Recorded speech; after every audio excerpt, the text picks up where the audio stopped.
Les éruptions solaires sont des phénomènes dynamiques, abrupts, qui se passent dans l'atmosphère solaire, au-dessus de la surface. Ce sont des phénomènes extrêmement énergétiques, bien plus énergétiques que n'importe quelle explosion qui puisse avoir été produite sur Terre, ou des impacts de météorites sur d'autres planètes. Il n'y a rien de plus violent dans le système solaire que les éruptions solaires.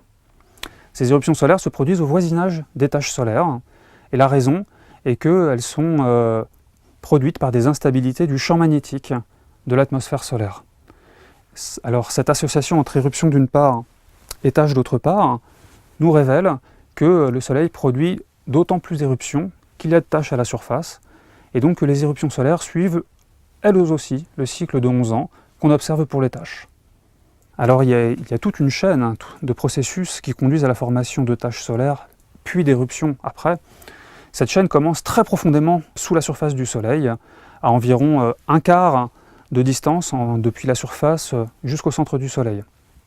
On a une zone ici où on a des mouvements extrêmement turbulents du gaz solaire qui conduisent des poches de gaz magnétisé à flotter à l'intérieur de l'étoile et à remonter progressivement en quelques semaines jusqu'à percer la surface. Ces poches de gaz forment alors des formes en arches, et la section de ces arches forme les taches solaires. C'est là que se situent les champs magnétiques les plus intenses, alors que les arches se déploient dans la couronne solaire au-dessus de la surface. C'est ce qu'on appelle la formation d'une région active solaire. Alors toutes les régions actives ne vont pas faire d'éruption, parce qu'en plus de contenir des champs magnétiques, il faut aussi qu'elles contiennent des courants électriques intenses. Il y a plein de mécanismes qu'on commence tout juste aujourd'hui dans la recherche à comprendre, qui permettent d'amplifier et de redistribuer ces courants électriques depuis la surface jusqu'à la couronne solaire.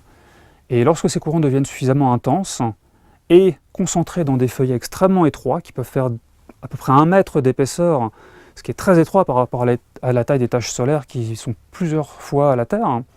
Donc lorsque ces courants sont concentrés sur 1 mètre d'épaisseur, il se produit une instabilité qui est liée à un phénomène qu'on appelle la reconnexion magnétique. Et c'est cette instabilité qui libère brutalement l'énergie magnétique contenue dans le gaz de la couronne solaire et qui va produire l'éruption.